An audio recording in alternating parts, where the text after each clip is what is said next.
Hi, I'm Andrew Murray. Welcome to 13. Join me inside when we discover 13 of the world's greatest, easy to do card tricks.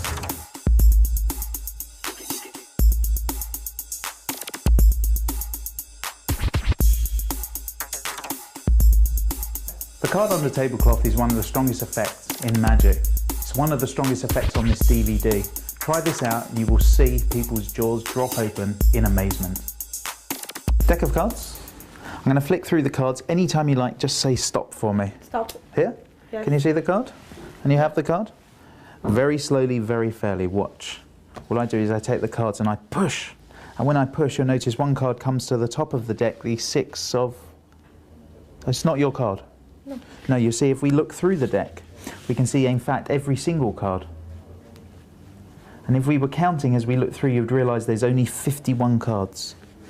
Just 51 cards, no sign of your card at all. No. No, it's really gone.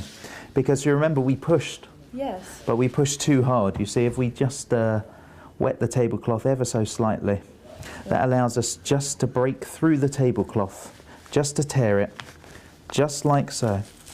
And if we tear the tablecloth, you'll see all the way underneath is in fact just one card, exactly your 3.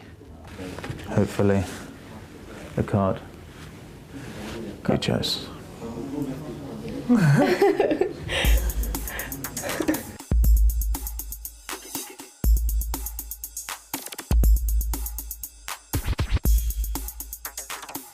This is the explanation for card under tablecloth. Matt Schulian has a brilliant version of this, but this is a much simpler version than actually loading the card under the tablecloth live in performance. What it requires is a duplicate card and a very simple gimmick. Before I perform, I load a duplicate to my force card under a tablecloth. Now, for explanation purposes, the 3 of hearts will be my force card, and if you imagine the close-up mat is actually the tablecloth. So that's loaded into position under the tablecloth, and if I get to a function or I'm performing this in my house, I go into the hall or into my dining room and I load it way in advance. And I just remember where it is by maybe putting a salt or pepper shaker on there, so it's very easy for me to find. I don't really have to think about it too much. Now, the actual gimmick that this uses is very, very simple to make. It's actually a 2-card gimmick.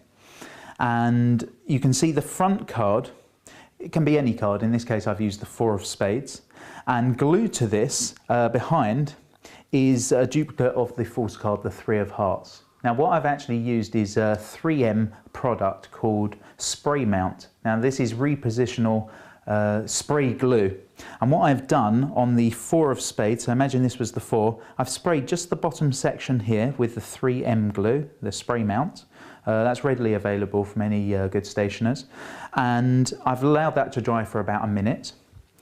And what I've done once that's dried is I've just cut almost like a half moon, it's not even as big as a half moon, just from the front edge of that card. Now you will see that very carefully, very closely here. You can see just that. That's what we call a scalloped short card. Okay. Now I've taken the duplicate 3 and I've laid that into position so it's all squared up, and the only part of it that's actually glued is the bottom third to the 4 in front. Now the reason I have the scalloped short card is I place that into my deck about a quarter of the way down, and what that allows me to do is to force that card very cleanly, very fairly. And all I need to do, you can do this either with your thumb or with one of your fingers. I prefer to use my second finger. I hold the deck like this, I angle it towards the spectators, and I ask them to call stop. Now there is a little bit of timing involved with this. It's not a difficult technique. You can try this out. By the time you give the instruction, you're already more than halfway through the deck. So what I do is I ask them just to call stop, and as I riffle up, I'm naturally going to break, and you can probably hear that now. You won't hear that in performance, but you can hear it for explanation purposes. The scallop card has gone down, flush with the rest of the cards, and now I can show the 3 of hearts very cleanly and ask somebody to remember that card. Okay, so just in real speed, I say I'm going to flick through the cards. Anytime you like, just say stop for me. They do. I ask them to look at the card. I then riffle off allow them to see the card, and I turn the card face up and I put it down approximately into position where the card is loaded under the tablecloth. I then say, I'm going to show you something you'll never forget. Take my right hand, place it on the card, place my left hand on top and push. And I say, you know what that's done? That's moved your card from its position in the deck. It's put it all the way to the top. I pull out the top card, in this case the 6 of spades, and it's almost like I read their face, their reaction. I say, I'm sensing it's probably not your card. In fact, I'm going to show you something you'll never forget. I can now ribbon spread the cards out and make the suggestion that if they were to count the cards, they'd realise there were now only 51 cards. Now I can thumb through or finger through the cards one by one, very cleanly show the face of every single card, and their card will have vanished from the deck. Now the reason it would have vanished is because as I laid the cards down, I turned them end for end, and they never see the 3 of hearts, which is now glued and hidden behind the 4 here. Okay, so the scalloped edge is towards me now. So as I thumb through the cards, I can really go through very cleanly, very fairly, very quickly, and their card has, for all intents and purposes, genuinely vanished. And this is an amazing moment of astonishment for them. I say, I know what happened. I gather the cards up and I move them aside.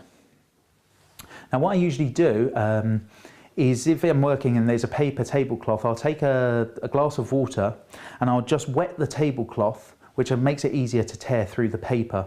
So I'll wet the tablecloth and I'll just start to tear. Obviously we can't do it here, and as I tear, they see something beneath the tablecloth, and as I pull it out, it's an amazing reaction that you get every single time when they realise it's their card, their 3 of hearts, which they've seen before, which actually comes from beneath the tablecloth. Now one thing I will say is, when you do this, do put the card face up, so that as soon as you do it, it's in continuity with the rest of the deck, okay? Because you're putting the deck face up, you're pushing. When you reveal the card, you want it to be face up. Another nice tip for this is you can actually put your own signature or just somebody else's name, but you write it on the face of the card that you load under the tablecloth and on the face of the force card. That means when they see the card, they might see the name Lisa on it. When it vanishes and then subsequently reappears from underneath the tablecloth, for them, it's exactly the same card because it was a previously signed card. Not by them, but the association is there, so it makes it even stronger. One other tip that I will give is that I usually do tear the tablecloth because I think the ripping of the tablecloth makes this, auditory, very orderly, very strong, is very visual, and it's just something very dramatic. If you are working somewhere where you have a cloth, what you can do, something that you can't tear, obviously cut through or destroy, if it's white, and white usually works best for this, and then a lot of restaurants use white cloths, you can actually just get the glass of water, pour it on the tablecloth, which actually makes the cloth transparent, so that you can actually see the image of the card through the cloth. Okay, and it's like a really ghostly image, and of course they have to sneak under and pull it out and reveal it themselves. That's the card under tablecloth, a fantastically strong effect, one that I urge you to use, try out, and amaze everyone that you know.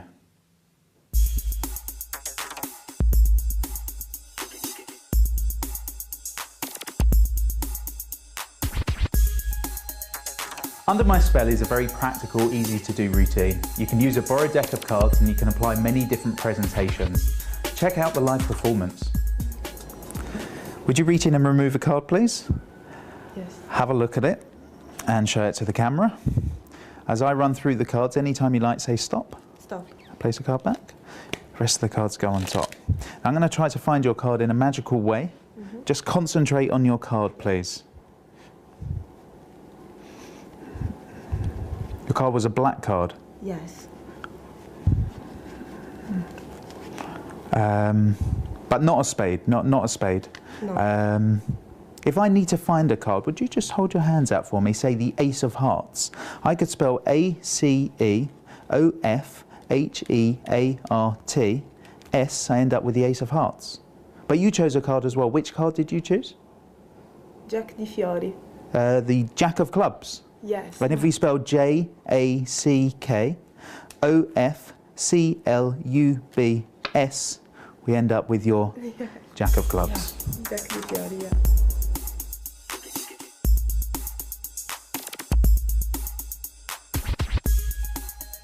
Under My Spell can be done with a shuffled deck. You ask a spectator to give the cards a shuffle. When they do, you take them back and you glimpse the bottom card, because this effect relies on a key card. Now in this instance, the Jack of Diamonds is my key card. Now a very easy way to glimpse the bottom card is just to take the deck back and pick it up in your right hand, and as you make a gesture, casually glance down and have a look at it. Another technique is just a squaring technique, so you can dribble the cards from hand to hand, and as you square the cards, you're tilting them up into this position momentarily, which allows me to look down at the Jack of Diamonds. If I turn here, you'll be able to see my line of view. I can see the Jack of Diamonds clearly as I square the cards up. So all I need to do is have a look at the bottom card, then I can have a card selected very fairly. A card is selected from the deck. For explanation purposes, the card selected is the Two of Hearts. The Two of Hearts is placed back in the deck, but we're going to use the Hindu shuffle to ensure that it goes right beneath the Jack of Diamonds, which is our key card. So I'm going to pull cards off from the top. I ask the spectator to say stop wherever they like. I'm going to try to guide them so they stop me near the centre. So that's just a little bit of timing, very easy to do. They place their card in face down. I drop the rest of the cards on top, and I usually dribble the cards to show that there's no control. Now I ask them to concentrate on the card that's in their mind, and I pretend that I'm going to do some kind of mind reading effect with them. In fact, what I'm going to do is to spread through the cards. I'm going to angle the cards up so that they face me. I'd be doing this right in front of my face, but for explanation purposes I'll do it down here. And what I'm doing is I'm looking for my key card, which I remember is the Jack of Diamonds. As soon as I get to the Jack of Diamonds, I know the card to the right of it is the selection. So in this case, as we recall, it's the Two of Hearts. And I count from the Two of Hearts, spelling one card for each letter. So it's actually a spell as opposed to a count. The Two of Hearts, on the two, I say T to myself, W-O, O-F, H-E-A-R-T-S. My Two of Hearts is now done. Now I've got a Queen of Hearts here, so I'm going to spell the Queen of Hearts as well. I'm going to go Q-U-E-E-N, O-F-H-E-A-R-T-S. Now, I haven't got enough cards to do another spell, so at this point I would just make a casual gesture as I cut these cards from the top to the bottom, and I'm going to turn the deck face down. So I would, because I know what their card is now, I'd say, you're thinking of a red card, aren't you? They'd say, yes. I said, you know, if I was thinking of a red card, say the Queen of Hearts, and I'd make it look as if I'm just at that moment thinking of a card. I could spell to it one card for each letter.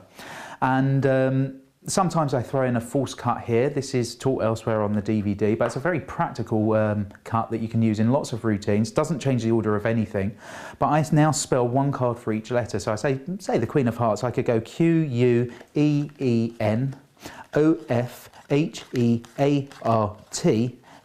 I end up with the Queen of Hearts, and that's an amazing revelation. Now I say to them, but you're thinking of a card. What card are you thinking of? They tell you the name of their card, which in this case is the Two of Hearts, and you spell sometimes into their hand. If you watch the explanation, they're cupping their hands, I'm spelling it in there. If you've got a table space, you can do it on the table. T-W-O-O-F, two of, H-E-A-R-T-S. You end up with their card, the Two of Hearts. Now, I did say that this was a very practical routine, and there's lots of different presentations that you can do. If you are able to determine your host's name, if you're booked for a party and you know their name, instead of spelling to the Two of Hearts, when you get to the Two of Hearts in the centre of the deck or the card underneath the key card, you can actually spell their name.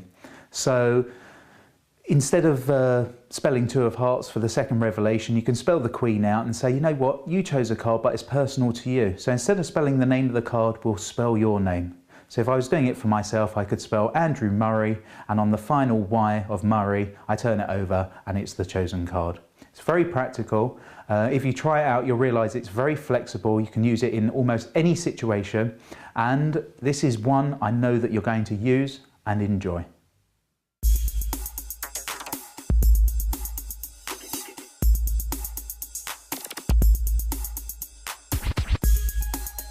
The Clock Miracle is one of the easiest tricks you'll ever learn.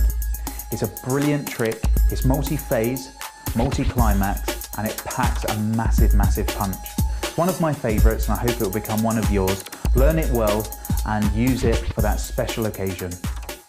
Okay. We're going to try something. I'd like to think of your favourite hour in the day, so it could be any time from 1 till 12 o'clock. Right. If you were thinking of 5 o'clock, for example, what I'd like you to do is just take the cards and remove 5 cards from the top of the deck and just hide them wherever you like, somewhere where I couldn't see them. You can use your imagination. I'll turn away. If you just take the cards, just remove the number of cards. No, just from the top, just remove them from the top. Cards to represent your hour. So if you were thinking of 5 o'clock, you remove 5 cards. Have you done that? Yes. Perfect. Then hide the cards. Right. No prizes for guessing where they were. Okay, fine. I'm going to use 12 cards now, okay? So that's 1, 2, 3, 4, 5, 6, 7, 8, 9, 10, 11, 12 cards. Was I meant to look at my card? No, you weren't. Okay, I'm going to lay these out. That's 1 o'clock, that'll be 2 o'clock, 3 o'clock, 4 o'clock, 5 o'clock, 6 o'clock, 7 o'clock, 8 o'clock, 9 o'clock, 10 o'clock, 11 o'clock and 12 o'clock. So 1, 2, 3, 4, 5, 6, 7, 8, 9, 10, 11, 12. All I want you to do is just concentrate and think of the hour that you just chose. Look at me, please. You were thinking of 2 o'clock. Is that right? It was 2 o'clock. Oh my God. Now you were, I need you to think of one of these cards, okay? Look at the card obviously would be the 6 of hearts that you'd be choosing. I knew that you'd choose the 6 of hearts because you'll notice a box over here, and you'll notice in the box it does say you will choose the 6 of hearts. God. But you know, anybody could do this really, because the 6 of hearts is the one card that stands out from all the rest. It's true, because if you look at the backs of the cards, you'll notice every single card is blue, except for one, just one red card, and of course that is the 6 of hearts. Very good. Thank you very much. Good, good, good. That is very good.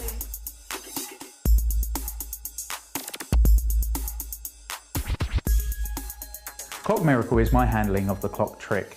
It's entirely self-working. It's one of my favourite effects, and I first came across it in Randy Wakeman's book, Randy Wakeman Presents. He has an excellent presentation called Overclock. My version does require some advanced preparation, which is very easy to do, will take less than 10 seconds. You need to take a card box and on the inside flap write the name of your force card. Now I've actually written you will choose the 6 of hearts because the 6 of hearts is my force card for this effect. I place the card box aside at the beginning of the routine. The only other preparation that I need is to take a red back card, which is my force card, the 6 of hearts, and I place it into the 13th position from the top of the deck. That is, there are 12 blue back cards on top. Now, the spectator is unaware of this at the beginning. I just introduce the deck and I ask them to think of their favourite hour of the day, any number between 1 and 12. Now, really they can't choose 12 because if they count off 12 cards, they are going to come across the red card. In hundreds of performances, this has never happened to me. If you say specifically, think of a number between 1 and 12, invariably they're going to go for 5, 6 or 7, and that's always worked out for me. So I ask them to think of an hour. Assuming they think of 3 o'clock, I explain I want them to remove 1 card to represent each hour they're thinking of. So 3 o'clock is 3 cards. They take those cards from the top of the deck, they hide them in a pocket under the table. For explanation purposes, we'll just place them under the mat there. And now I need to count off 12 cards from the top of the deck, 1 card representing each hour.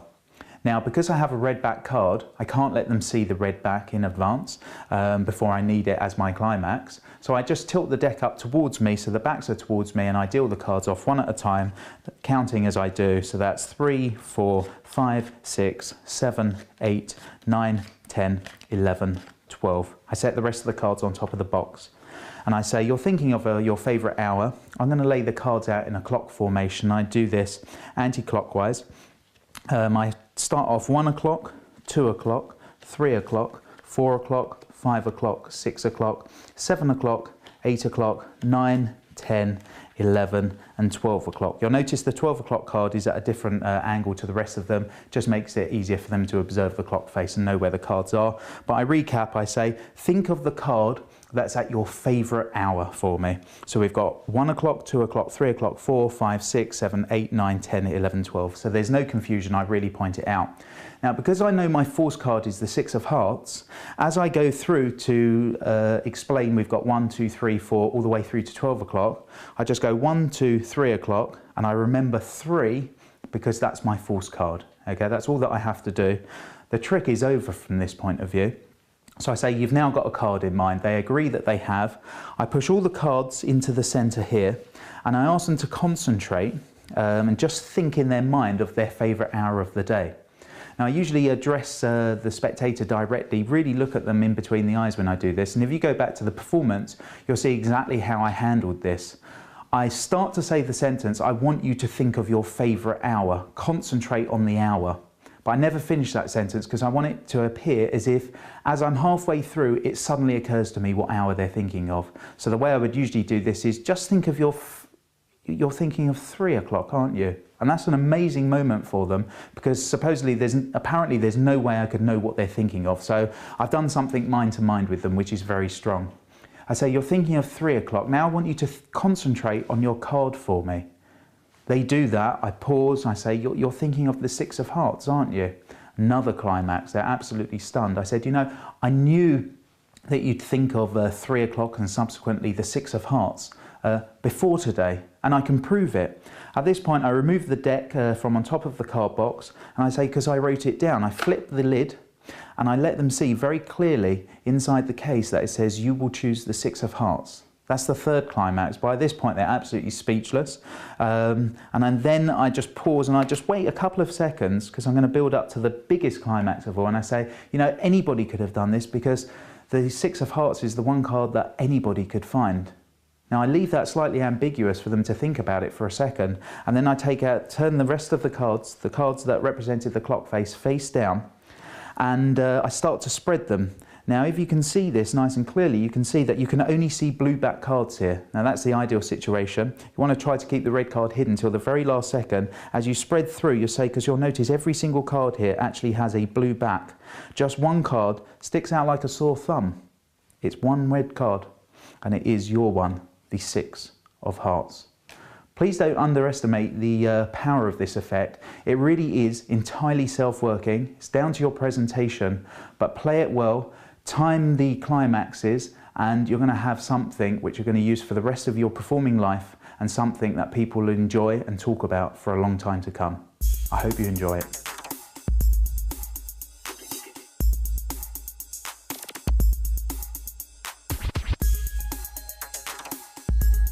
Twins is another amazing effect. I first came across it in Carl Folves' self-working card tricks, and it stayed with me for many, many years and has served me extremely well. From a spectator's point of view, it is completely impossible, and I know you're going to try this out and love it. Would you just take the deck and give them a shuffle for me, please? Yes. That's perfect, thank you. I'm going to remove 2 cards from the deck. Yeah.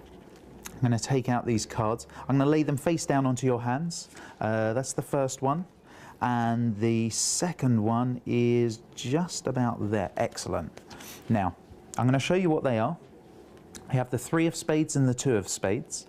Would you hold your hands out for me? I'm going to deal the cards 1 card at a time from the top. Anytime you like, please say stop for me. Stop. There, you're happy? Yes. I'm going to place the 3 of spades in exactly where you stopped me. The rest of the cards go on top. Everything gets squared up. I'm going to repeat that. Anytime you like, just say stop for me. Stop. There? Yes. You sure? Yeah. I'm going to place the 2 in right there. Now, you shuffled the cards. I removed 2 cards. We placed the cards in, the 3 and the 2 exactly where you said. Yeah. If you just hold your hands out for me, I'm going to place the 3 there, the 2 right there. And what is amazing, out of all of the cards you could have stopped me at, right next to the 3 of spades is the 3 of clubs. Right next to the 2 of spades is the 2 of clubs. Yeah. An absolutely perfect match. Yeah. Thank you.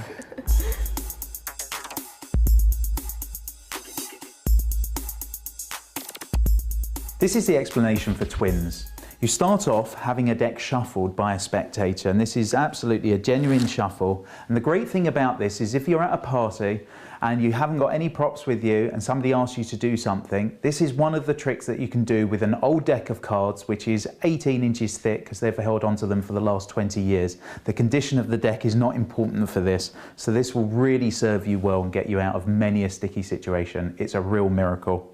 The deck is genuinely shuffled. You pick the deck up, and what you're going to look at, first of all, is the card on the face. In this case, it's the Queen of Hearts.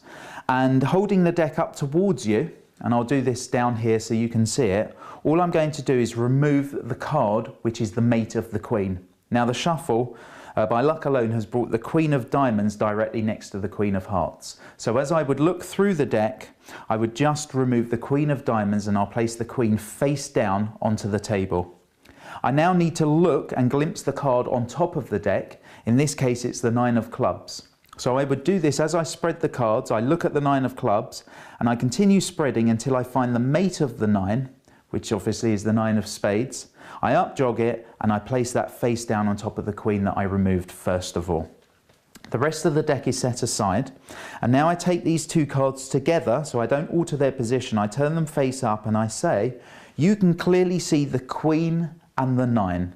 You shuffle the cards, these are the two test cards, and we're going to test your ESP ability. I now pick up the deck and I deal the cards one card at a time from the top to the table, asking them to stop wherever they like. Now, because I have peeked the cards, the matching cards to the Queen and the Nine are on the bottom of the deck and the top of the deck. So as I deal the cards down, I make sure I deal a few cards. As I explain, I want them to stop wherever they like.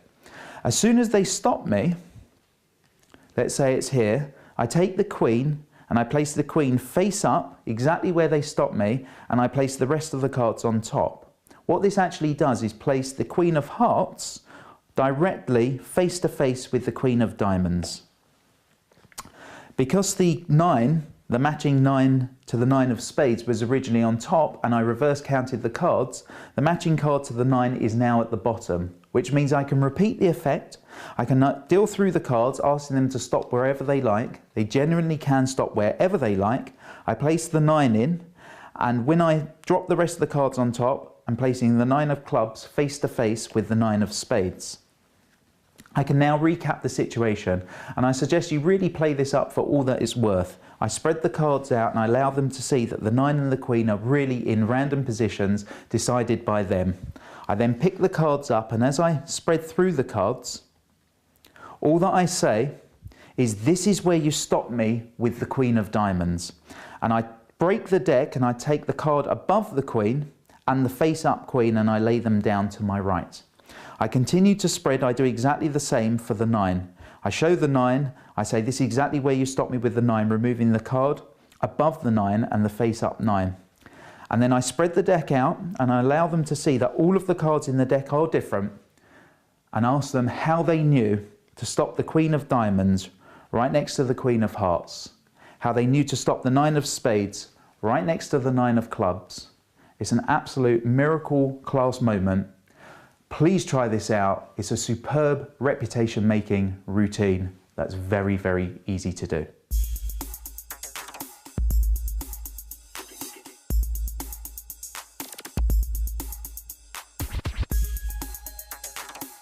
Bob Hummer has created many ingenious routines using a deck of cards. His 20 card miracle is exactly what the title suggests. It uses just 20 cards, so you don't even need a complete deck. It's a miracle status trick which is going to fool your fellow magicians. Try this out, it's a real winner, one of my favourites, and I hope it becomes one of yours too. Hi Jess, thanks for helping me out. Would you take this packet of cards please, place it behind your back, cut it in half wherever you like, and complete the cut. Take the new top cards, top two cards, turn them face up. So turn them over, then cut the packet again wherever you like, and turn the top two cards face up. And repeat that as many times as you like. I really want this to be your own choice. I'm going to have no influence over this at all. Once you're happy with that, I'm going to turn away. I'm going to ask you to bring the packet out in front of you. If the top card is face up, have a look at it, remember it, and turn it face down. If it's face down, turn it face up, look at it and remember it, okay? So I'll turn away. If the card is face up, remember it and turn it face down. Similarly, if it's face down, turn it face up and remember it. Place the packet back behind your back. Cut the cards wherever you like in half. Yep. And if we turn back to back, would you just place the cards from your hands into mine? Thank you. And this is what we're going to try. Because apparently magicians have very sensitive fingertips. You've probably heard the expression sleight of hand. That's exactly what I'm trying to do. And of course you'll recall that I have no idea how many cards you turn face up. where you cut the packets or what card you're now thinking of. This is what we're going to try. I'm going to bring the cards out in front of me. If I spread the cards out, you'll notice every single card now is face up in the packet. Yep. That's every single one with the exception of just one card.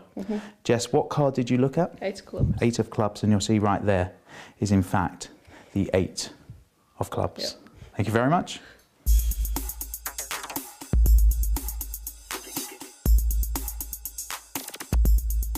This is the explanation for Bob Hummer's 20 card trick. It uses 20 cards. No surprises there. They are set up in a special way. They are alternated face down and face up all the way through. So the top card is face down, followed by a face up, face down, face up, all the way down to the bottom. When you introduce the packet, you make no mention of the fact that you're using 20 cards. You ask the spectator to help you.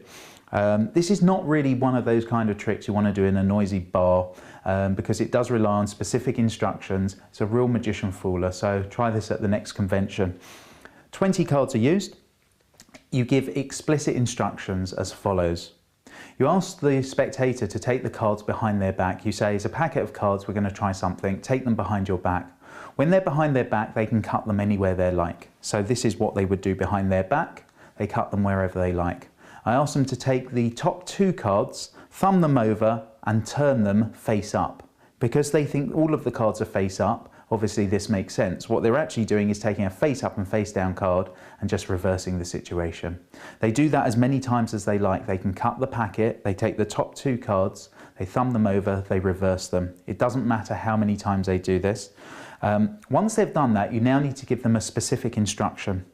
You ask them to bring the deck out in front of them, the packet out in front of them. Now you turn away and you give them a specific instruction. You say to them, if the card on the face, on top, is face up, look at it, remember it, and turn it face down.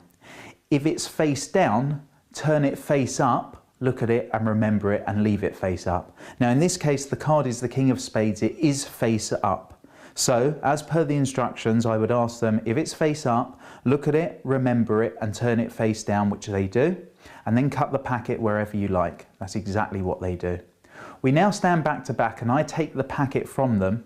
As I explain, I'm going to try something using the sensitivity of my fingers. You talk about sleight of hand, whichever kind of patter you want to use is fine for this effect. You just need something to cover what you're doing. You take the cards, and what you're going to do is to deal them alternately between your fingers. Now this is very simple to do behind your back. You'll try this out once, you'll realise it's very practical and very easy to do.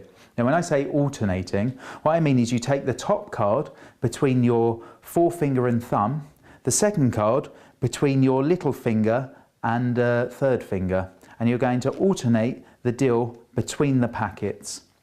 So this is exactly what you do behind your back.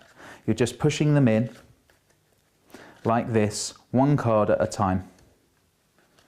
Now what I do, once I've done this, behind my back, is I bring my left hand behind as well, obviously that's there, and I turn the top packet face down on top. Now because of the situation of the cards face up, face down at the beginning of the trick, and the fact that they've changed the order of just one card, because that was the card that was face up that they turned face down, when you come out with the packet in front of you, all you have to do is spread the packet now, and every single card will be face down, with the exception of one card, their selected card, the King of Spades. Now the other alternative to this is that you will come out with the packet face up. That's not a problem either. In fact, in many respects, it's probably the stronger way to end, because you can now spread the packet face up, and they'll see every single card face up with the exception of one face down card. Gives you an additional climax in many ways. You ask them what the card was that they looked at and remembered. They say the King of Spades. You very fairly remove the King of Spades from the deck. You show it to them as the one card that is face down in a face up packet. It's a miracle class trick. One of my favourites, a real magician fooler. Try this out, pay careful attention to the instructions, and you're going to have a winner on your hands. I hope you enjoy it.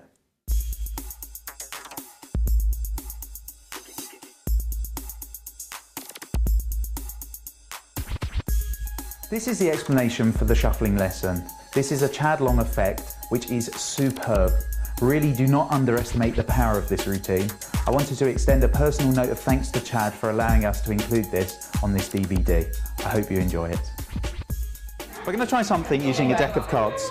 Now I'm going to give the cards a very thorough shuffle. Okay. I'm going to teach you actually how magicians learn to shuffle cards. So I'm going to give you about half of the deck. Okay. If you just spread them out between your hands, you can get comfortable with the cards. I want you to do exactly as I do. If you just take the cards, place them like that in your left hand, and then hold them like this in your right.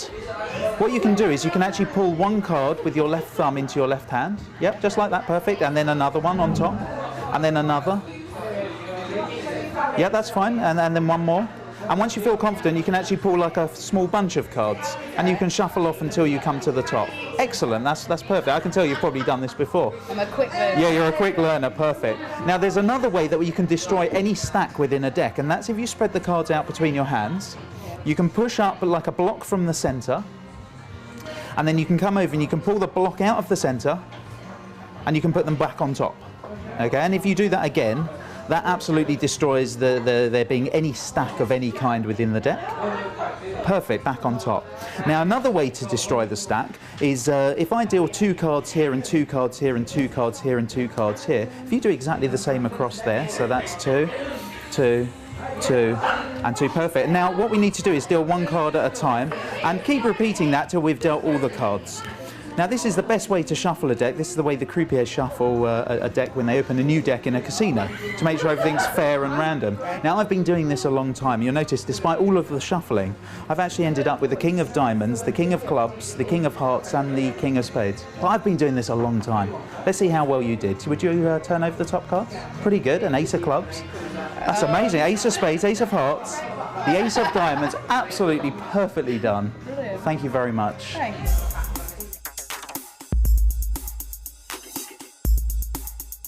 Chad Long's shuffling lesson is a brilliant routine. It's very easy to do, requires a very minimal setup, which takes just a few seconds.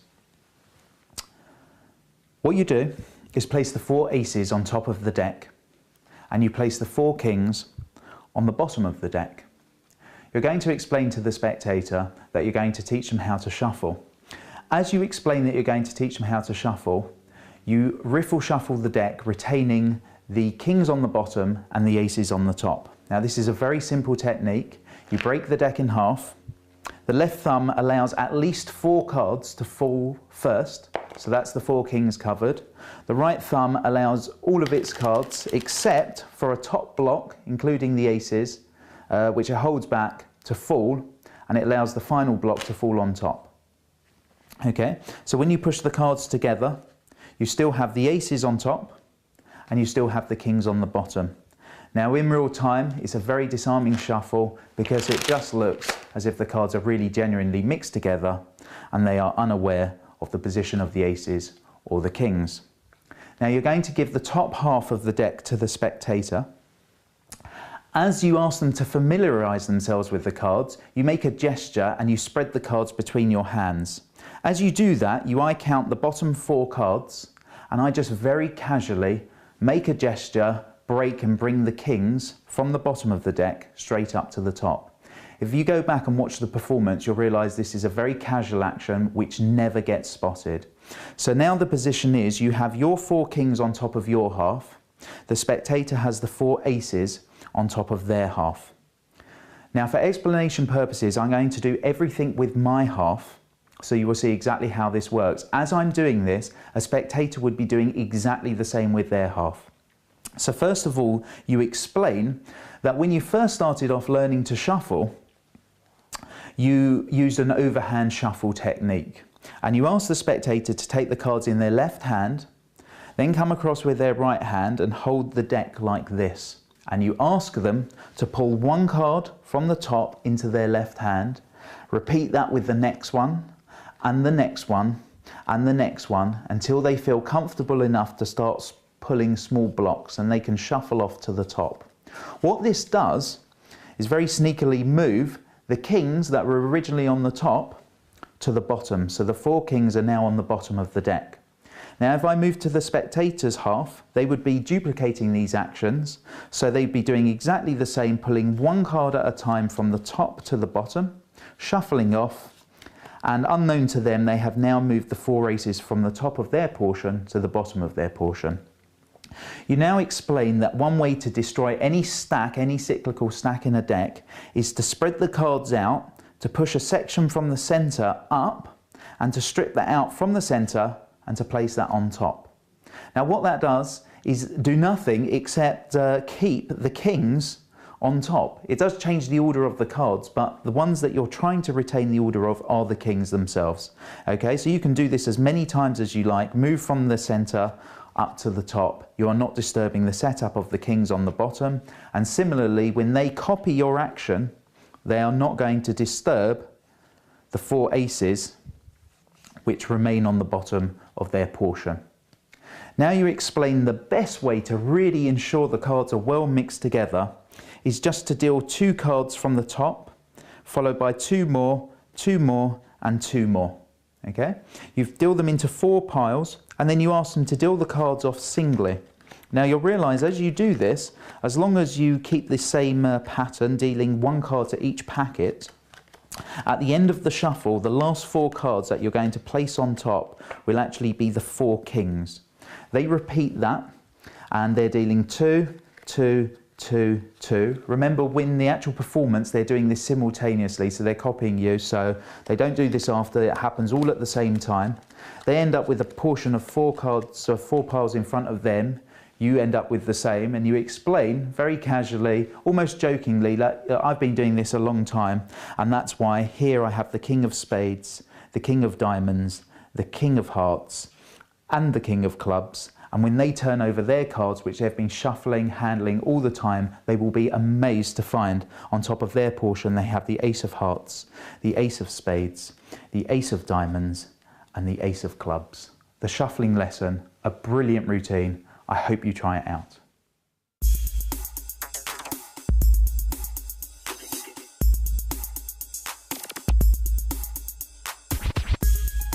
Chicago Opener is an effect so strong that it's found its way into many a professional performer's repertoire. It's very easy to understand and it's extremely magical. Deck of cards. Would you just remove any card for me?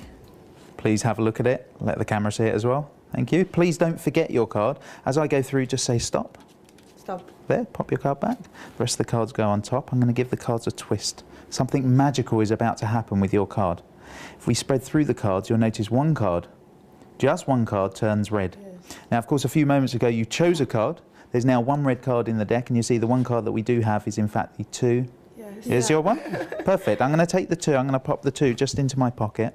We'll try this again. I'm going to give the cards a shuffle. Anytime you like, you say stop for me. Stop. There. Just have a look. Please remember the card. Yes. And remember. And we'll put the cards back and give the cards a twist. Looking for 1 red card now. Sorry, maybe the wrong way. 1 more twist. And of course there is just 1 red card up here. And of course the one that we have is in fact the 6 of hearts, which hopefully is yours. Good. Thank you.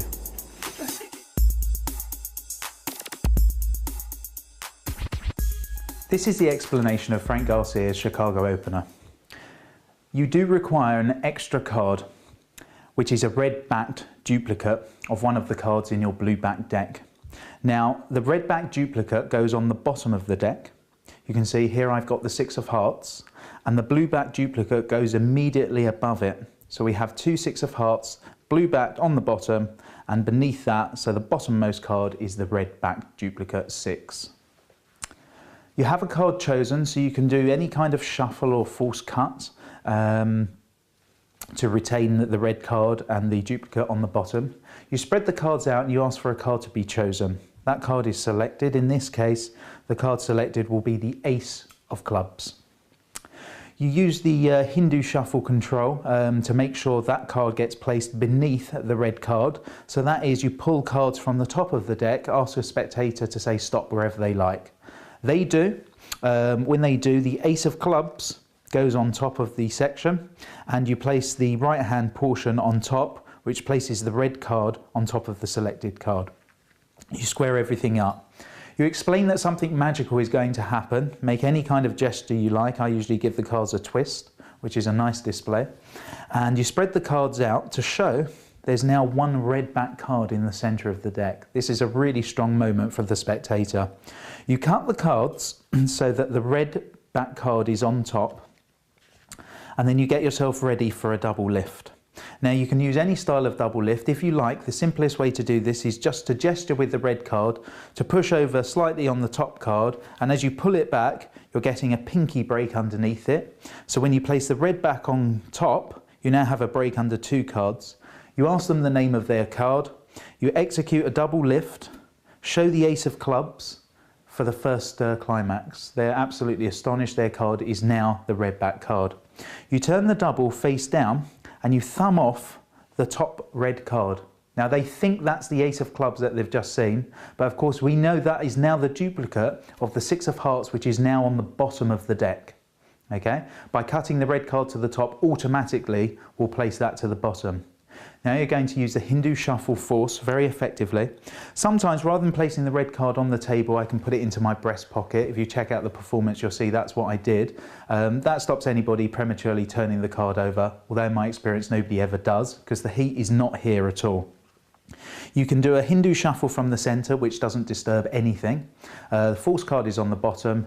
You ask them to say stop wherever they like. Wherever they stop you, you angle the card up so you're actually showing them the bottom card. You ask them to remember that card, okay, so they can clearly see the card. You square everything up and you really ham this up for everything that it's worth. You give the deck a twist and you explain that one card is going to turn red. You spread through the deck. They can clearly see that there are no red cards. You feign your embarrassment. It's kind of a magician in trouble situation, which spectators thrive on, and you really can play this up for all that it's worth. Give the deck a twist. You say, I'm really sorry, there should be a red card. There should be a red card. And almost as an afterthought, you say, oh, I know, there is a red card. You either gesture to your pocket and remove it, or if there's a card on the table, you say, oh, but there is one red card, and dramatically reveal it to be the six of hearts, which is a stunning revelation. Invariably, the spectators will pick up the card and examine it. They don't understand how the card changed. They thought it was the ace in this case. It's a brilliant effect. Try it out. And anytime you want to perform it, all you have to do is put one red back card in your pocket. And if you're using a blue deck, you can use it at any time throughout your repertoire, your performing repertoire during the evening. This is one I know you're going to use. I really hope that you do give it the practice it deserves.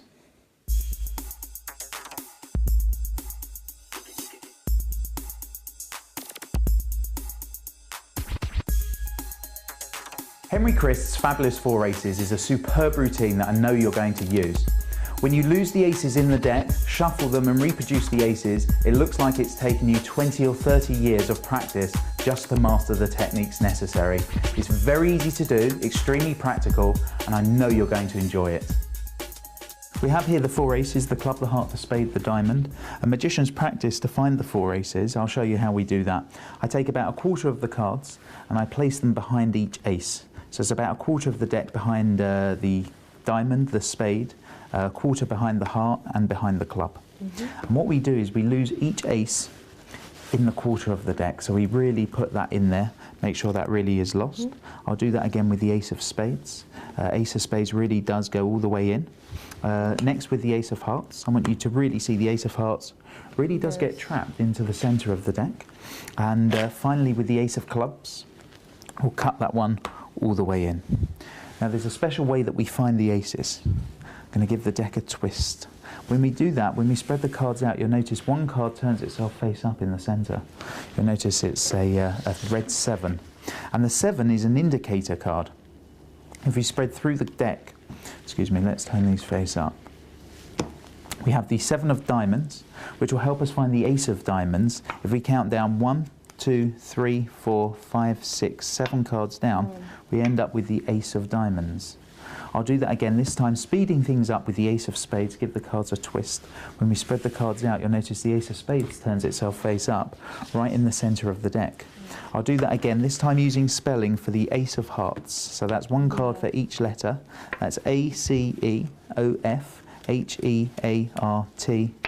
S, we end up with the ace of hearts. Of course, there's one ace left, the ace of clubs. Perhaps the most difficult one to find. You're going to find it for me. Anytime you like, as I run through the cards, please say stop. Stop. Right there. One card from the centre of the deck. The very last ace of clubs.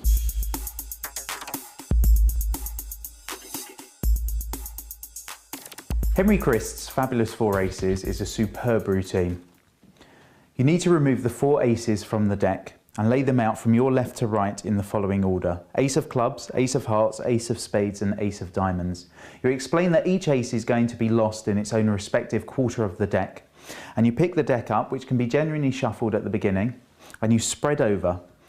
When you spread over to cover the ace of diamonds, you're going to remove exactly 9 cards. Now, there is an easy technique to count 9 cards rather than singly, and that's to push over 3 cards at a time with the left thumb. So that's 3, 6, 9 cards. You square those up, you place them face down on top of the ace of diamonds. You're now going to cover the ace of spades. You're going to spread the cards in your hand till you come across the first 7 that you come to. In this case, it's the 7 of diamonds. As you spread over, you square the 7 of diamonds, pull it flush with the deck. You're going to take a pinky break just above the 7 of diamonds. You're going to turn all of these cards face down on top of the 7 and steal away everything from above the break. So when you place this section on top of the ace of spades, it has a reverse 7 underneath.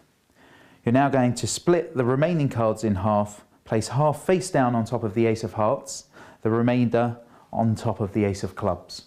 You now explain that each ace is going to be lost very fairly in its own respective quarter. You're going to snap the 9 cards into a one-handed fan. If it's easier for you, you can do this as a two-handed fan. And you're going to insert the ace of diamonds into the 4th position from the bottom. So visually you count 1, 2, 3, the ace of diamonds goes in like that. Now in real time, it happens just like this.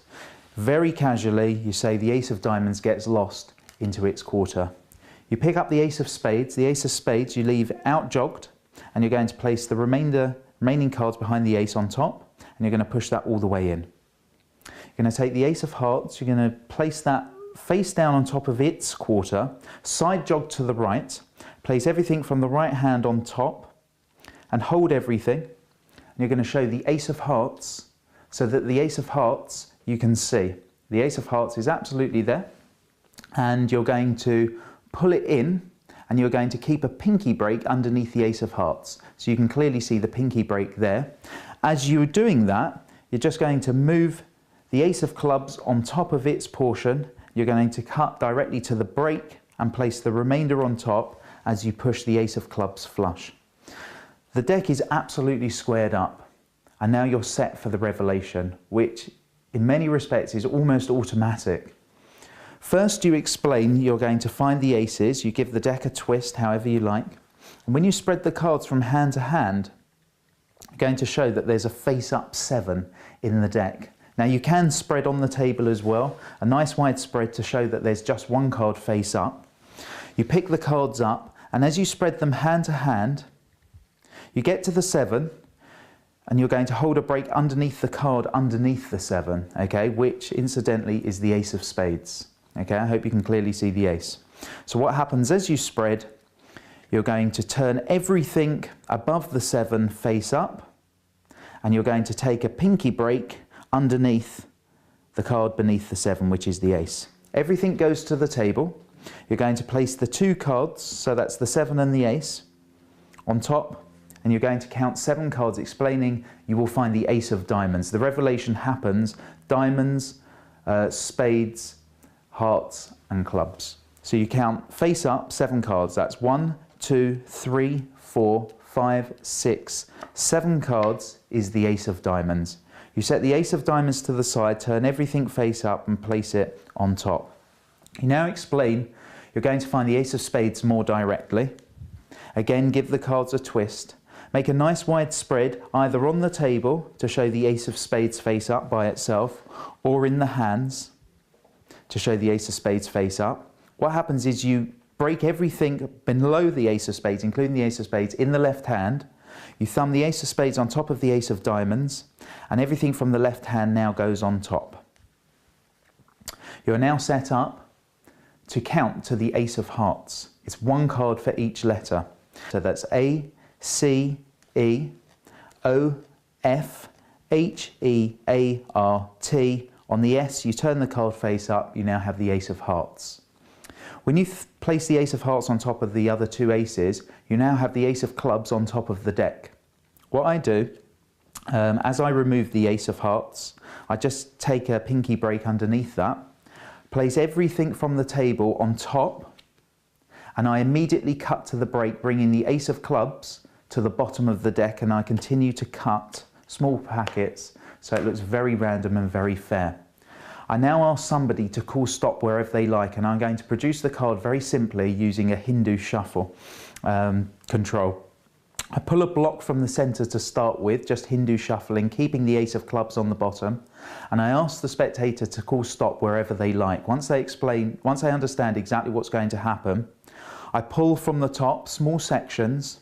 As soon as they say stop, remember the ace of clubs is at the bottom, it's undisturbed as I pull cards from the top. My left thumb goes on top of the deck, and I'm going to drop these on top, and the ace of clubs is going to contact the flesh of my left thumb.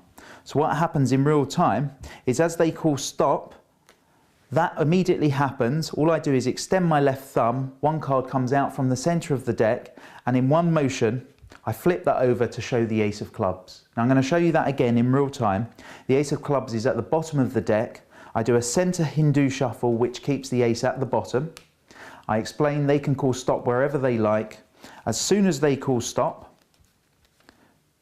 there, I move my left thumb on top, drop everything on top, lever, I'll do that again, lever the ace of clubs from the bottom of the deck all the way to the top of the deck. I thumb the ace of clubs over. They can examine the deck. There's no extra aces. That's all four aces, the clubs, the heart, the spade, the diamond from a shuffled deck.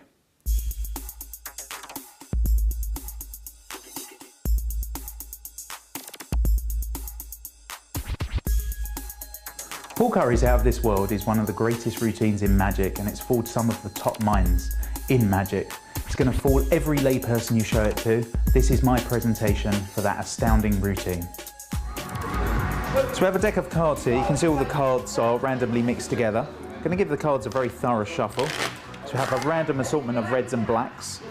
Going to remove a red ace and a black ace. And they'll be kind of the control cards for this experiment, reds and blacks. So I'm going to remove just a few cards to start with, just to test whether you think they're red or black. I'll lay them exactly where you asked me to. Red or black? Red. Red, okay, so that goes with the red and... Red. Red and... Red. Red, okay, and black, okay, perfect. I'm going to do this until we go through all the cards. I'll just pull some up at random, so red or black? Red. Red and... Black. Black and... Black. Black and... Red. Red and... Black. Absolutely, very good. So we'll carry on with this. We'll just pull up a few more from the centre. Red. Red. Black. Black. Red. Black. Good stuff. And we're almost there. We'll try to speed this up a little bit in a minute. And red. Red. Black. Black and black. Okay, good stuff. Now, obviously you're doing this, I sense from a gut reaction, it's almost, you're getting a feeling for it. I've got to tell you, you're doing pretty well so far, so we'll carry on. Red. Red. Black. Black. Black. Now what we're going to do, let's swap things over because yeah, this will make sense. If I put now some blacks down here and a red up here, let's give these a real thorough shuffle, and I want you to go with your gut instinct here. So I'm going to deal them down. You tell me reds or blacks. And remember, we've swapped the piles over this time. So Red. red. Red. Red. Black. Black. Red. Red. Red. Black. Black. Red. Black.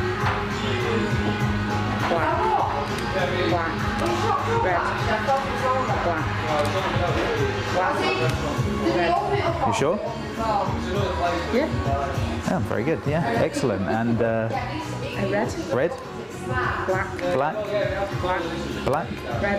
red, Red. red, Black. black, Black. black, Black. black. Red.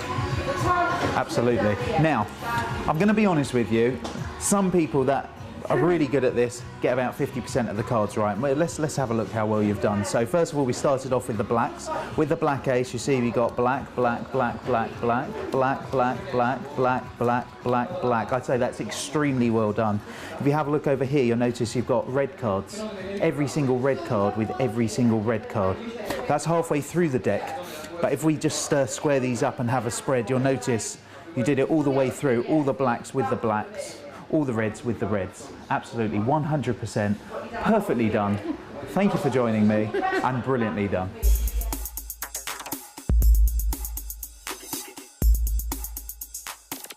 This is the explanation for Paul Currie's Out of This World.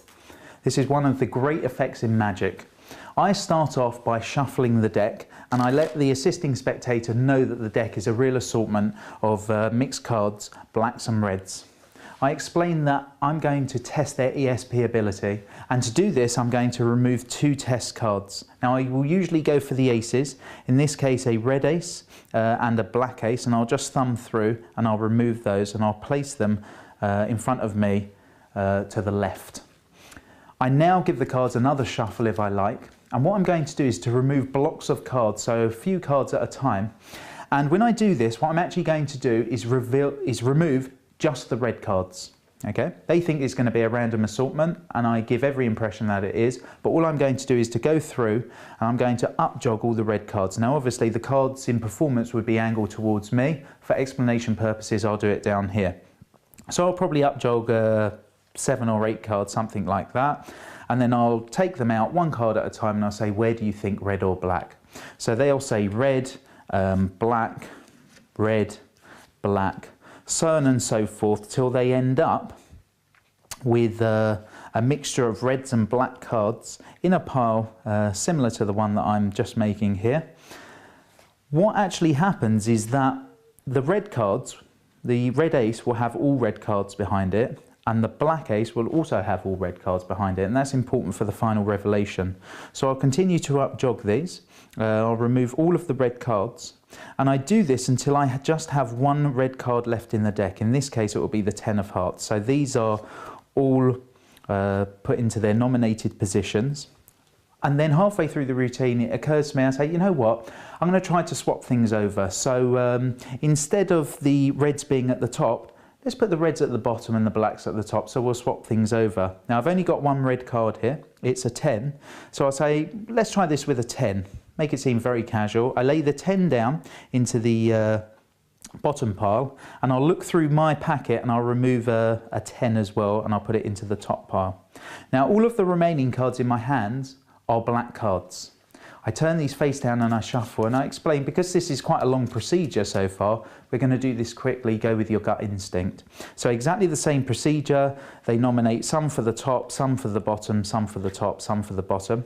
A subtlety which I use, and you'll see in the performance, is when they actually name the card and it goes into the appropriate pile, so they were to say black in this case, I'd actually flash the card and I'd say, yes, very good, you're right. And I do that throughout the routine, which is a really nice sell, and you'll see how well that works in the performance section. So the cards are laid out like this, and then I explain, you know, if people are very susceptible to ESP and, you know, they're very good with their mind and they're open, they get about 50% of the cards right. I then split the top pile, so I separate at the face-up card, and I put my right forefinger on the face-up card and I push it to the right, and I move all the cards beneath it to the left.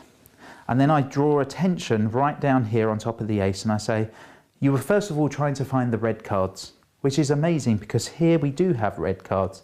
And I very slowly start to turn them over, and I show that every single card here is in fact a red card. Every single one.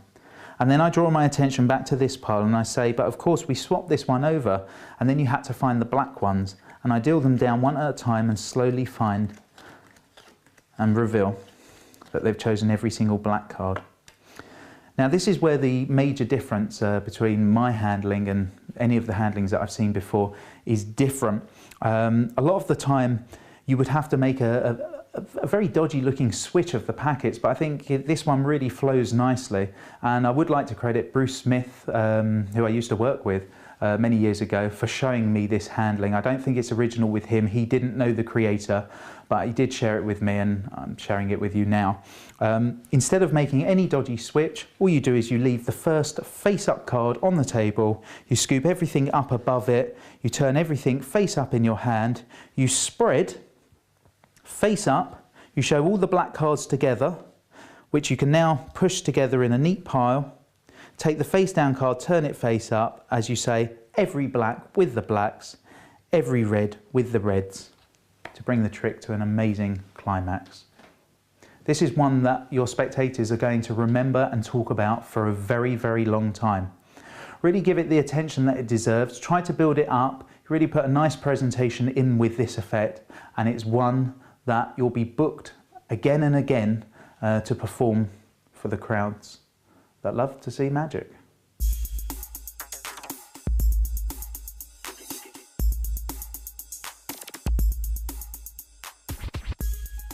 Deck of cards. You can see all the cards in the deck are different. As I spread through, anytime you like, just say stop. Stop. There. And I ask you to remember that card. Yeah. Please do not forget the name of the card. I'm going to square the cards up. Most magicians would give the cards a shuffle like this. I'm going to do it in a slightly unconventional way. I'm going to mix face up and face down cards together like this. Okay, so you clearly see a picture of face up and face down cards being very carefully mixed together, face up and face down. And that gives us a mix of cards, some face down, some face up, some cards face to face, back to back. And I give the cards a twist. Watch what happens when we do that. You'll notice every single card now faces the same way. Every single card all the way through the deck, with the exception of one card.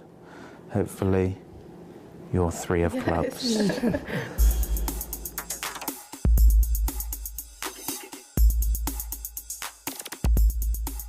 Topsy-turvy cards is an extremely practical, in the hands handling of the Vernon Triumph effect. It's very simple to do. You can use any deck, anytime, anywhere. The cards are generally shuffled to start with, and a card is selected. Now, rather than have a card chosen and removed from the deck and replaced, what I do is have a card peeked at and use the Hofzinser spread control to control it from the centre of the deck to the bottom of the deck. Now, the mechanics of this are as follows. I spread the cards, ask somebody to call stop wherever they like. They call stop. The card that they stop me at is spread half off the deck, and I angle the card so that they can see the card. I sometimes turn my head away to make it extra convincing. Now, to control the card from the centre of the deck to the bottom, the left and right hands make simultaneous actions. Let me just show you first of all the position of the left hand card. It's halfway off the deck. The right hand spread of cards, this is the most important card for the move to start. This extreme left edge is going to cover the extreme left edge of the selection. As the hands come together, this card is jammed under the left thumb. The left thumb lifts ever so slightly and pulls that card so that it covers the extreme left edge of the selection. As that happens, underneath, the right forefinger pulls the selection to the right. As the left hand continues to spread its cards, this selection is now free, I hope you can see that there, and rides along the bottom of the cards and is brought to the bottom of the deck. Now I'm going to repeat that so you can see that very clearly. This is the selection. The cards are spread. Card is chosen and shown. The right hand brings its cards on top of the left hand cards.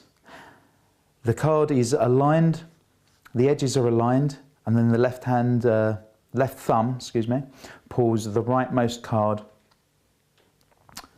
over. This card rides along the bottom and is loaded like that. One more time. 7 of spades. In real time is shown. The cards come together, the cards are spread, the card is loaded onto the bottom of the deck.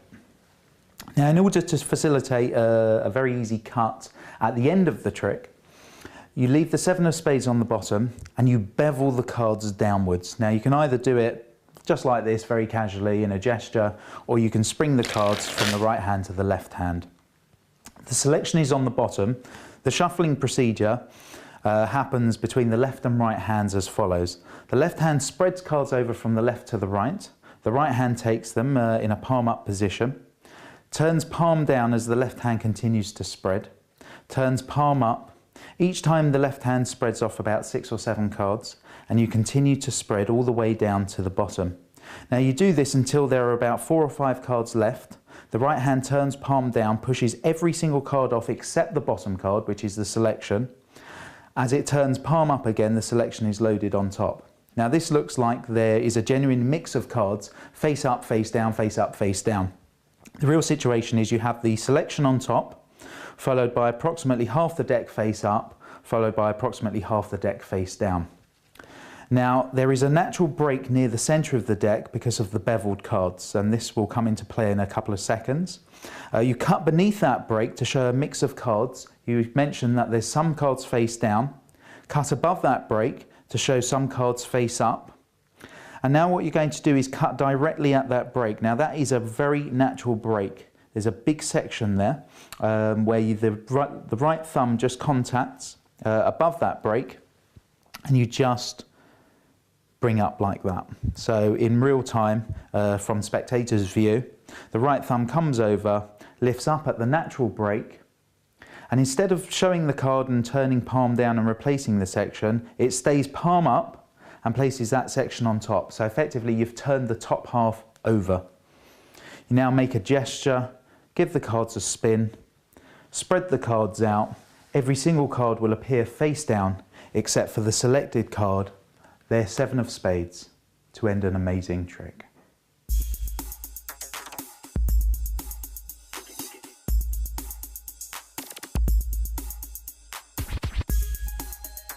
A deck of cards, you can see the cards are randomly mixed together. What I'd like you to do is just shuffle the cards for me. Give them a really good mix. And once you've shuffled them, would you cut them into 3 approximately equal piles for me? Keep the cards face down, 3 approximately equal piles. Good stuff. Yeah, that's okay.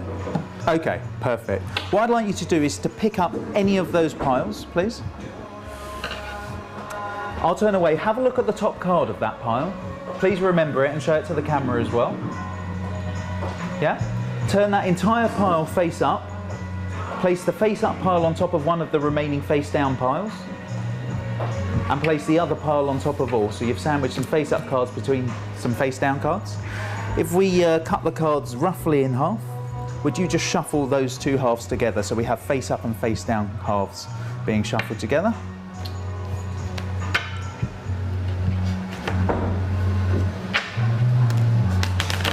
Excellent, just push them together. Excellent, thank you very much.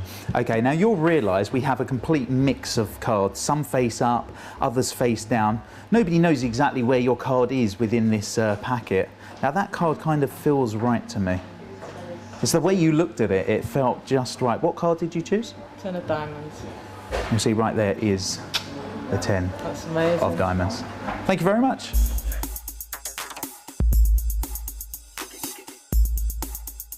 Impossible location is a brilliant effect. It's a real magician fooler. It will fool any magician or any layman unfamiliar with the principle. What's great, it doesn't rely on a full deck of cards, so you can do it with a borrowed deck, and the deck can be shuffled to start with. For explanation purposes, we are going to shuffle the deck to start with, so we end up with something completely random.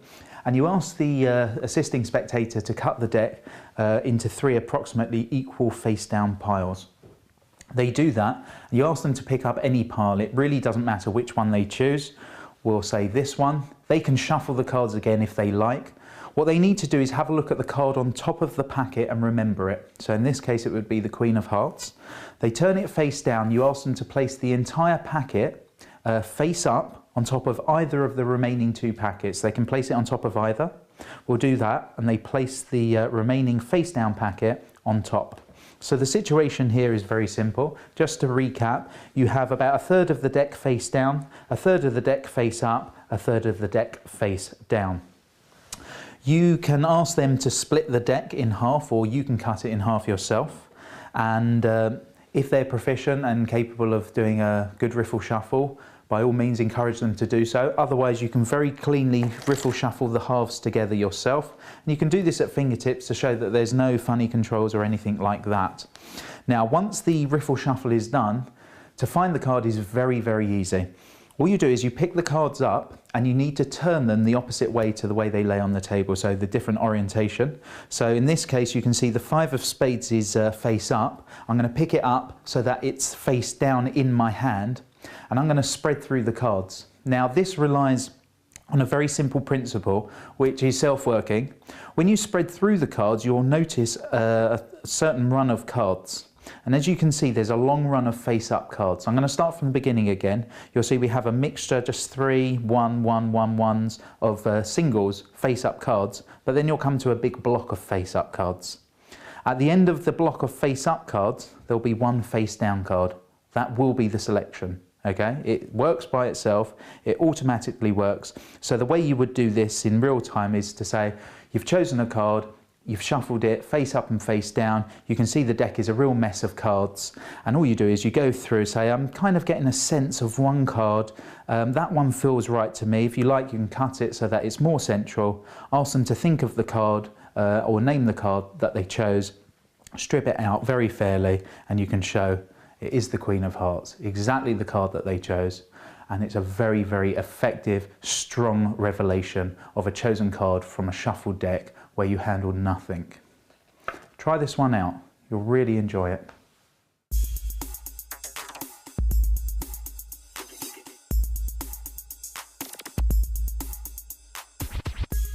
The Master Poker Deal is very easy to do. That's kind of the theme of these tricks, but it really packs a punch.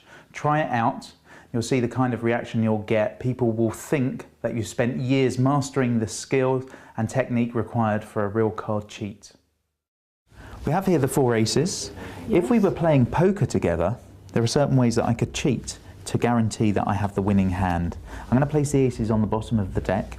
If I shuffle the cards and let go of the aces first, it would look like a very fair shuffle. But what I've in fact done is kept the aces on the bottom. And that's to my advantage, because if I deal the cards out, say we were playing 5 hands, whilst it looks as if I would take the top card, what I'd actually be doing is sneaking the card from the bottom out. So every time I dealt myself a card, I take the bottom one, and that way I guarantee that I end up with the aces. Now, of course, I've slowed this right down so we can see exactly how I would end up with the aces. But this time I'm going to place the aces into the centre of the deck. And we're going to bury the aces all the way down into the centre of the deck. And now I use a very different technique to cheat, and I'm going to do this at full speed. First I'll give the cards a cut, and then I start to deal 1, 2, 3, 4, 5 hands. 1, 2, 3, 4, the 5th card every time to me. And of course I need to guarantee whilst I'm doing this that I end up with the winning hand, because that's how you win all the money. But I didn't deal myself the aces. You see, I only needed one of the aces to guarantee my hand, because here you'll see I have a royal flush in spades, the perfect hand when you play poker.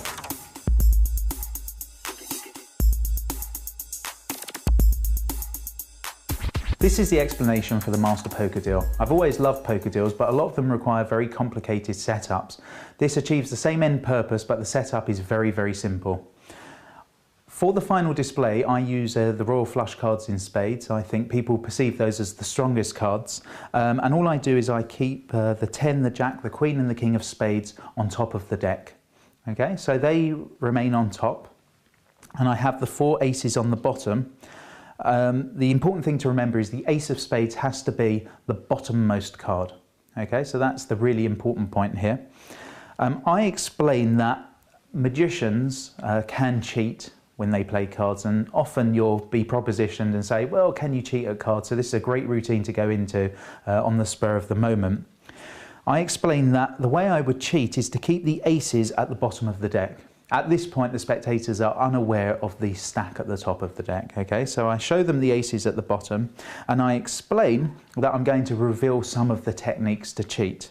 And I go into a riffle shuffle, ensuring that I drop the 4 aces first, riffle off and just make sure that the royal flush cards at the top stay on top, okay? So we looked at this technique on another trick, but just to run through, you allow the aces to fall, you go through, and it looks very casual, and they think they're getting the insight into some major gambling trick or cheat. What that does is retain the aces on the bottom, and then you say, if we were playing a 5-handed game of poker, what I would do is deal the 4 hands out very fairly, and as I went to deal myself a card, instead of taking the top one, I'd actually sneak to the bottom and I'd take the bottom card. So I would reveal that again, I'll do that again, I'll deal through, and instead of taking the top one, I'm actually taking the bottom. Now you do this very fairly, very slowly, so that they understand that you're exposing the technique. That's an important point to remember. This is all about them thinking that you're exposing the hidden secrets of the gambling cheat. And of course, when you do this, you can explain that obviously that gives you the 4 aces, okay? So that's very important. Now, you say, I'm going to go one step further, because it's all very well to be able to deal from the bottom and do bottom dealing. This time I'm going to place the aces into the center of the deck. Now, because the ace of spades is the bottommost ace, as I put that in on top, and we had the original stack on top, the bottom card of each of these sections is now a royal flush card in spades. So that means if I put the ace stack on first, followed by the leftmost, actually you can pick these up in any order, it doesn't matter. What that does is make every 5th card from the top of the deck a royal flush in spades card. So now I can go into a false cut, which we've looked at before, again a very disarming technique, and I say, instead of pulling the cards from the bottom, I'm actually going to deal them to myself from the centre. They think you're going for the 4 aces.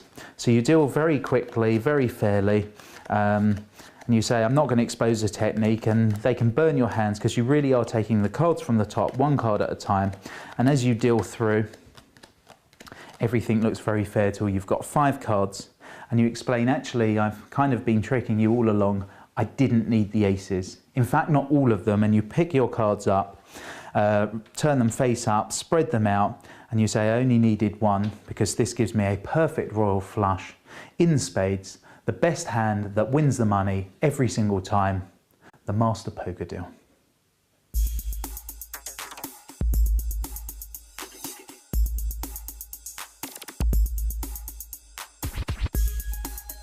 The last trick of Dr. Daly is an amazing routine. Learn it and use it to your advantage. It's one of the strongest routines that you can do with cards. One of my favourites, and I know it's going to become one of yours. 4 cards. 2 red kings, 2 black aces. Yeah. I'm going to mix the cards together. We're going to play a guessing game, you and I. If you were to guess the top card, would you say it's an ace or a king? King. It's actually an ace. Hold your hand out for me. I'm going to place the ace of spades onto your hand. You'll see the bottom card here is the ace of clubs. I'm going to place the ace of clubs onto your hand. We're going to take the aces very slowly, very fairly, just a tap of those 2 cards. You see, I now have the 2 aces. And if you have a look in your hand, you'll see you have the king of hearts. I'm right there. It's the king of diamonds.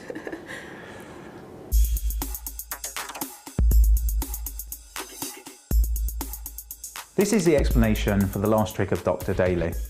You'll notice for this handling, I have substituted the red aces for the red kings because I think it makes for a stronger contrast for the final show. You show the black aces and the red kings, and these cards can be examined. There's nothing to hide. You're going to place them face down in the left hand, and what you need to do is to get them in an alternating order. So they either run from ace, king, or king, ace. Now the way I do this is with a very simple shuffle. All I'm going to do is hold on to the top and bottom cards, pinch between the left thumb and second finger, pull out the 2 centre cards, and then run the cards singly from the top to the bottom a couple of times. That actually puts the cards into an alternating order.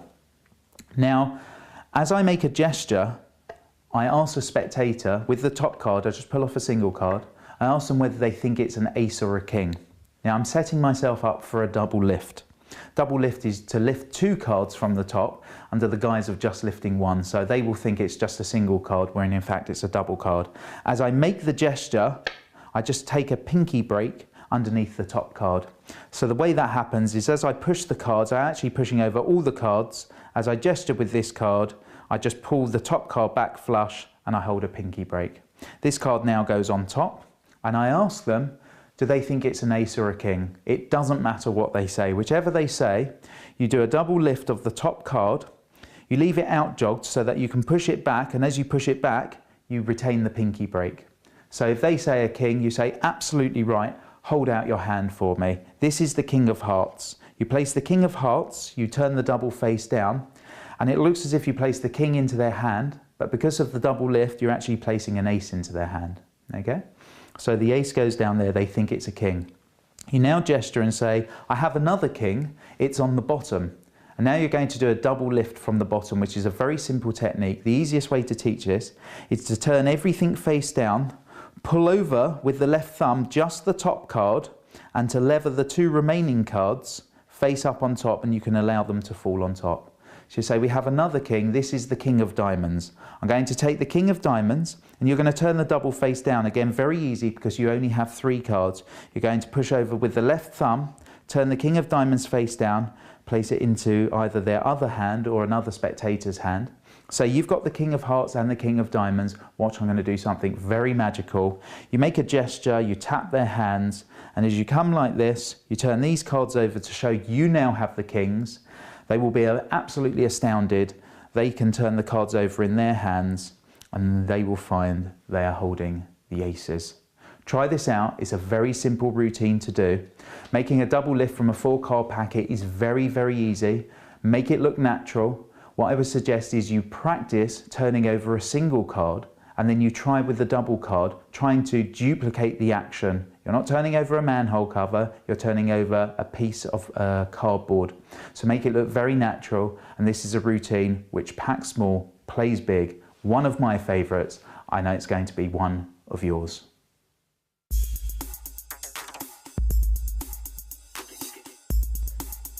Well, thanks very much for joining me on this DVD. It's been a pleasure to share some of the world's greatest easy to do card miracles.